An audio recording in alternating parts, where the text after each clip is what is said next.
Ito yung sasalpak natin mga paps.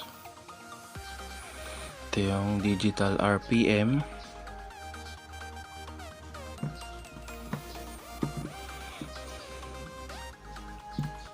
Ito yung light na lang yung nakalagay dyan.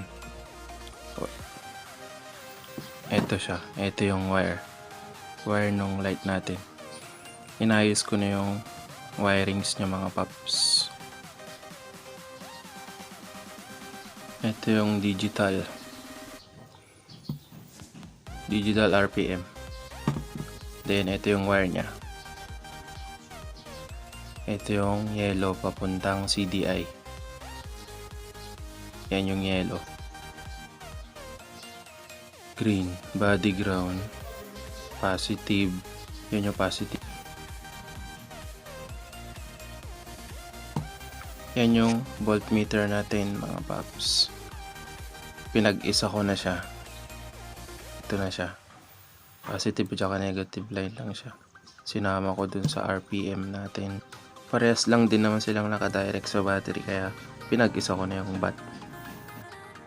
Then, ito yung bracket natin dun sa ilalagay natin mga paps. Ganito siya. Ganito yung magiging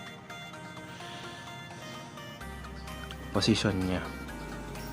Ayan, ganyan. Ganyan siya.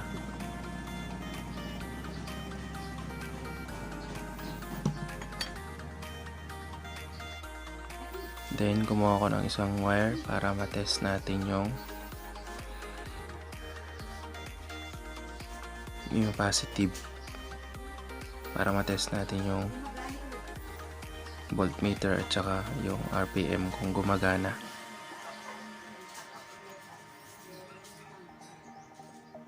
Tap lang natin siya. Kinuha ko yung battery paps. Ayan siya. Gumagana naman, no? Gumagana naman siya mga paps. Yan siya. Tap ko lang siya ulit. Yan. Kung mapapansin nyo yung RPM. Umiilaw rin siya. Then yung light naman. Sunod natin. Check natin.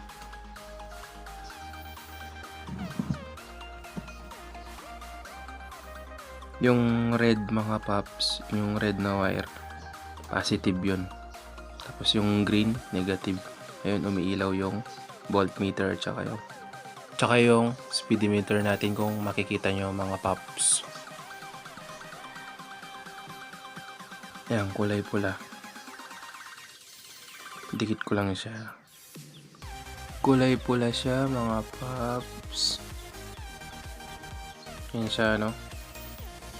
Then, papakita ko yung isa. Kulay puti yung light niya. Naka-LED siya mga paps. Kung makikita nyo, umiilaw rin siya.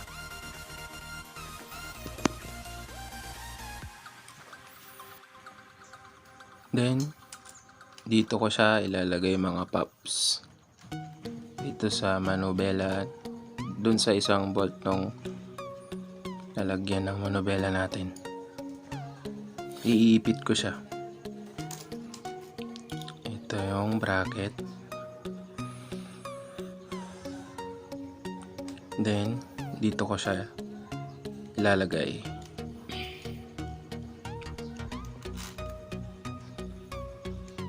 Kabilaan yan, paps.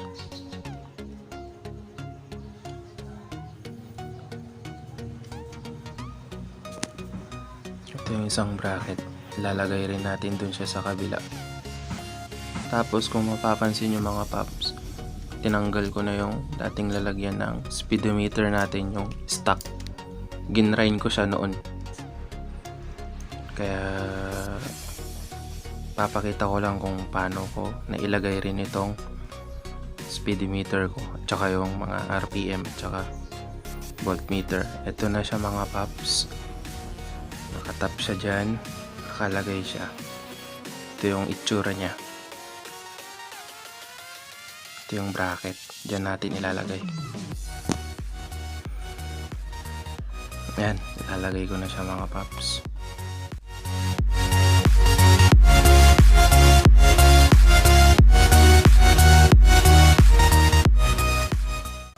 Pagkatapos nating higpitan yung dalawang bolt, lagay na natin yung headlight mga paps.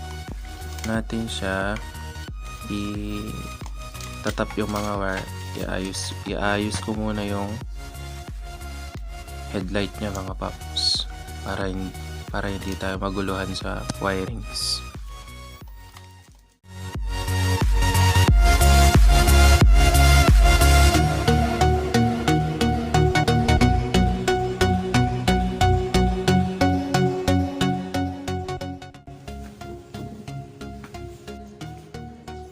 Itong wire na pinagtapan ko mga paps dito sa tester light ko, yan yung body ground. Itetest natin kung nasan yung light ng headlight.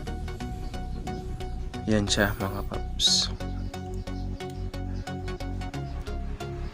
Hindi siya umilaw. I-on ko yung headlight. Yan, umilaw siya. Ibig sabihin yan yung switch ng headlight natin mga paps. Ito yung sakit nun. Sakit ng neutral light at saka ng light headlight mga paps natin. Tapos ito na yung light niya mga paps. Doon ko siya itatap. Yan yung positive, yung red. Tatap ko doon sa positive nung headlight natin. Okay. Then ito yung body ground. Ito yung socket na ginawa ko last vlog. Yan yung nagiging body ground na natin kasi gumawa ako ng sariling body ground. Lulusot pa lang natin siya mga paps. Yan yung male adapter. Lusot ko lang dun sa socket. Hindi na siya tanggal. Then ito yun. Ito yung body ground natin. Yan siya. Okay. Test natin mga paps. Yan. Umilaw siya. Then off, on. Siniswitch ko lang yung switch ng headlight natin mga paps. Sunod yung RPM. Ito yung kulay black. Nakatap siya sa dun sa positive wire natin or dun sa ignition switch na kulay brown natin siya nakatap. Gumawa lang ako ng socket mga paps. Yan siya. Ito yung positive. Then yung body ground. Ito yung kulay green body ground. Tatap natin dun siya sa ginawa ko na namang socket kanina. Dun sa pinagtapan ko rin nun light nung headlight kanina mga paps. Ito siya. Ito yung socket kanina. Dito ko siya tatap. Ito yung socket. Body ground yan mga paps. Kulay green. Basta kulay green na wire. Body ground. Okay.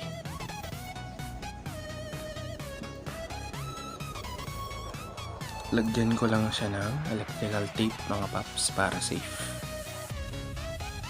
Huwag nyo rin kakalimutan maglagay ng electrical tape para iwas sunog sa harness natin mga paps.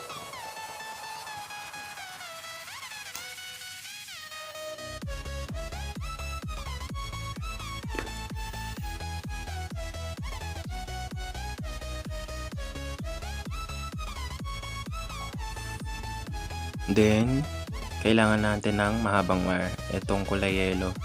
Kulay yellow na wire.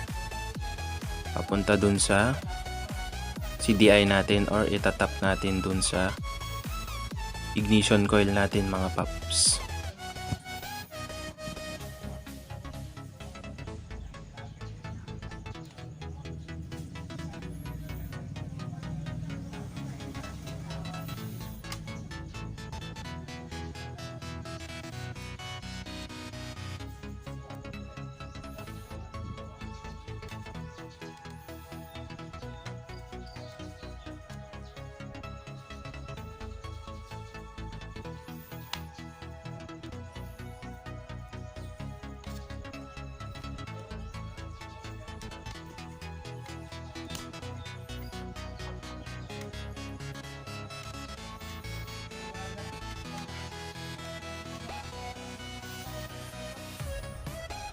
Then, yan, iayos ko lang siya mga paps. Ilulusot ko lang siya, ano, para hindi siya magulong tignan.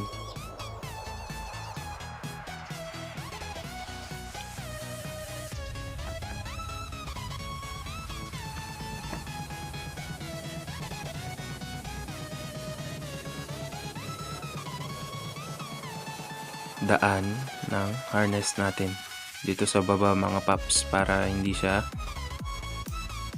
magulong tignan, para hindi siya maruming tignan. Yan siya mga paps, tatap natin siya sa ignition coil. Then putulin na natin.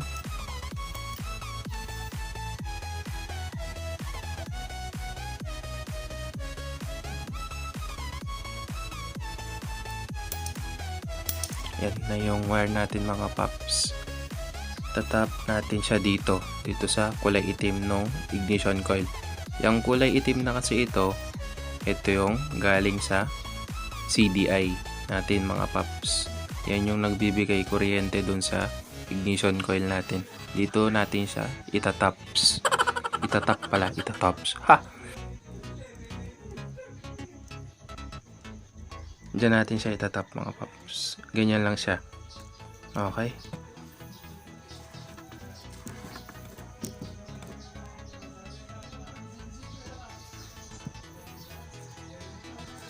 Yan yung wire niya. Diyan siya nakatap. Yung RPM na kulay yellow yung wire. Then balik ko na yung headlight natin mga paps. Iayos ko lang siya, yung mga wire.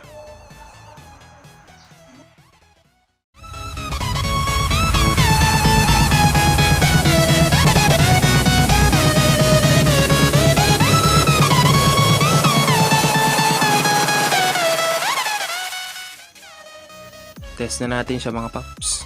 On ko ignition. Yan, gumana yung RPM tsaka voltmeter. Then headlight on. Yan siya. Pinapatay sindi ko lang siya mga paps. Yan siya, ano, i-on ko siya para makita nyo. Yan siya. Yan. Okay. Papaanda rin na natin sa mga paps.